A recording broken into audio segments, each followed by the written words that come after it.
नमस्कार माऊली भक्तांनो, माझ्या भक्ती सागर या चॅनलवर आपले मनापासून स्वागत आहे. गजानन महाराज आपल्या सर्व चांगल्या इच्छा पूर्ण करो, हीच महाराजांचरणी प्रार्थना. सुचेता धनंजय जोशी, राहणार मोहपाडा, जिल्हा रायगड, या भक्ताला आलेला महाराजांचा अनुभव आज आपण ऐकणार आहोत. तो अनुभव ऐकण्यापूर्वी तुम्ही जर माझ्या भक्तिसागर या चॅनलला सबस्क्राईब केलं नसेल तर सबस्क्राईब करायला विसरू नका. जय गजानन. मी सौ सुचेता धनंजय जोशी, रायगड जिल्ह्यातील खालापूर तालुक्यात मोहपाडा येथे वास्तव्यास असते. माझ्या माहेरी माझ्या आजीने म्हणजे वडिलांच्या आईने आमच्या घरादाराला एक गजाननमय शिस्त लावली. त्यामुळे घरातील प्रत्येकजण गजानन महाराजांची भक्ती करणार, गजानन विजय ग्रंथाचं पारायण करणार, गजानन महाराजांची उपासना करणार आणि त्या माध्यमातून होणाऱ्या प्रत्येक कार्यामागे भगवंतांचे अधिष्ठान ठेवण्याचा प्रयत्न करणार, हे ठरलेलं. त्याप्रमाणे मी सासरी आल्यानंतरही प्रत्येक प्रसंगविशेषी गजानन महाराजांना प्रार्थना करून त्यांचा आशीर्वाद घेण्याचा प्रघात सुरू ठेवला.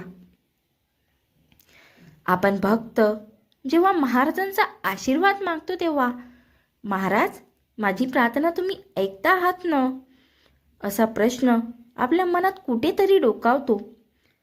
माझ्याही मनात डोकावतो. अशाच विचारातून महाराजांनी मला दिलेला एक अनुभव आपणास सांगावा असा विचार मनात आला. पण सांगू की नको अशा विचारात होते. आपण सामान्य भक्त कसं सांगावं असा विचार मनात होता. मात्र नुकतेच एका पुस्तकाविषयी आणि गजानन महाराजाच्या एका भक्ताविषयी काही वाचले, ऐकले आणि लक्षात आले की अरे, असे प्रश्न मोठमोठ्यांच्या मनात येता तर आपल्या मनात येणारच ना. तेव्हा आता मी प्रथम त्या पुस्तकातील ती गोष्ट पुस्तकातील शब्दात जशीच्या तशी नमूद करते आणि मग माझाही अनुभव तुम्हाला सांगते. आपला शेगाव आहे ना, त्या शेगावला समाधी मंदिरात प्रत्यक्ष समाधी मूर्तीची पूजा करण्याचं परमभाग्य लाभलं, तेही 40 वर्षाहून अधिक. असे श्री नांदेडकर गुरुजी ते गजानन महाराजांच्या चरणी लीन झाल्यानंतर मुंबईच्या मेघना विश्वजित अभ्यंकर यांनी त्यांच्यावर एक पुस्तक लिहिलं. त्याचं नाव आहे गजाननमय प्रेममूर्ती श्री नांदेडकर गुरुजी. त्यात गुरुजींच्या विविध अनुभवांची मांडणी छान शब्दात केली आहे. गजानन महाराज भक्तांनी आणि विविध गजानन महाराज मंदिरातील पुजारी लोकांनी अवश्य वाचावं असं ते पुस्तक आहे. त्यातून एक अनुभव पुस्तकातील शब्दात. गुरुजींना एक प्रश्न नेहमी पडायचा. ते महाराजांना नेहमी विचारायचे की तुमचं खरं स्वरूप काय आहे ते दाखवा ना महाराज.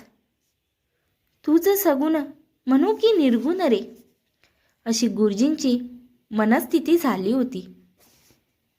महाराज संकेत द्यायचे, गुरुजींशी त्यांचा संवाद असायचा, पण त्यांचं खरं स्वरूप जाणून घ्यायचा गुरुजींना ध्यास लागला. एकदा संध्याकाळी नेहमीप्रमाणे गुरुजी समाधीस्थानी आरतीचं तबक हातात घेऊन आरती ओवाळत होते. तेव्हा तेजाचा एक मोठा गोल त्यांना महाराजांच्या जागी दिसला. त्याचे तेज इतके जबरदस्त होते की गुरुजींना ते सहन झाले नाही. ते थरथरायला लागले. त्यांचे डोळे दिपले, देहभान हरपले. त्यांना दिसत होते ते अपूर्व तेज.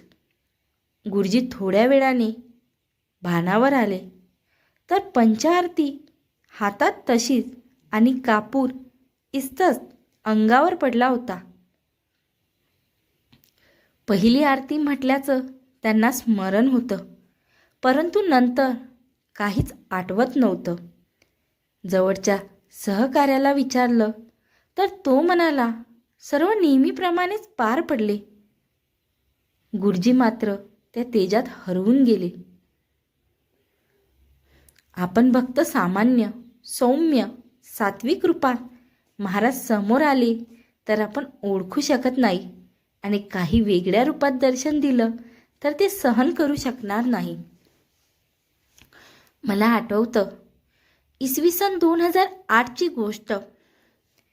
आमच्या मोहपाड्यात गणपती मंदिराच्या जीर्णोद्धाराचं काम करण्याचं ठरलं.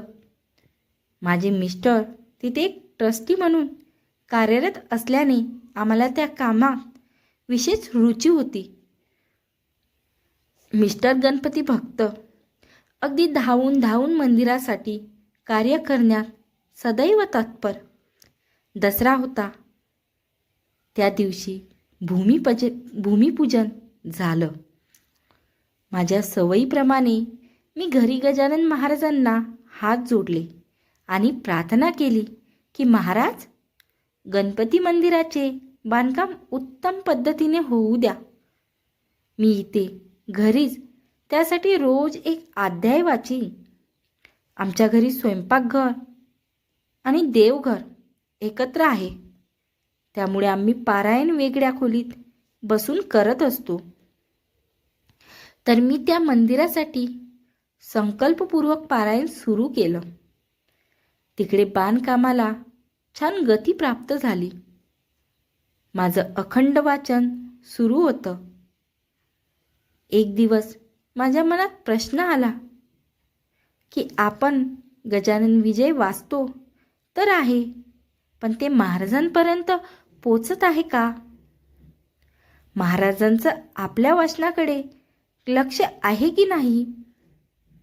त्या विचारात मी दिवसभर महाराजांना म्हणत राहिले, महाराज, हे वाचन तुमच्यापर्यंत पोहोचत आहे, तुमचं माझ्याकडे लक्ष आहे, याची काही विशेष खूण दाखवा, तुमच्या अस्तित्वाची काही जाणीव करून द्या. मी दिवसभर त्या विचारात होते. पुढे माझ्या मनातून तो विचार निघून गेल्यासारखा झाला. दुसऱ्या दिवशी माझी वाचनाची वेळ आली तेव्हा मी पुढील अध्याय वाचण्यासाठी म्हणून खोलीत प्रवेश केला आणि समोर बघते तो माझ्या अंगावर सरसरून काटा आला. मी नक्षीकांत शहारले आणि जागच्या जागी खिळून स्तब्ध उभी झाले. मी जिथे पोथी वाचण्यास बसते त्या ठिकाणी एक काळाभोर नाग फणा काढून बसला होता. माझ्याकडे पाहत होता. मी डोळे मिटून हात जोडले. माझ्या अंतर्मनात कुठेतरी जाणवलं, ही महाराजांच्या अस्तित्वाची खूण आहे. मी काही क्षण प्रार्थना केली, महाराज, मला अभय द्या, मी तुम्हाला शरण आहे. आणि मी डोळे उघडले. आता तिथे नाग नव्हता. माझं लक्ष फोटोकडे गेलं. गजानन महाराजांच्या फोटो मागे जाताना मला शेपटीचा काही भाग दिसला. नंतर आम्ही खूप शोध घेतला, पण आम्हाला काहीही आढळलं नाही. मी आतून बाहेरून हालून गेले. महाराजांना म्हटलं, महाराज, सौम्य सात्विक रूपातच तुमची सगुण भक्ती करण्यासाठी मला आशीर्वाद द्या. यापुढे अन्य काही विचार माझ्या मनाला शिवूही देऊ नका. महाराज हाकेला धावले. मोहपाड्यात महाराजांच्या आशीर्वादाने सुंदर गणपती मंदिर उभारले गेले. गणपती मंदिरात माघी उत्सव 5 दिवस चालतो. शेकडो भक्त दर्शनाने तृप्त होतात. मीही दर्शनाला जाते. गणपती समोर नतमस्तक होते. मात्र एकटी असताना आजही तो प्रसंग आठवला की अंग शहारून येते.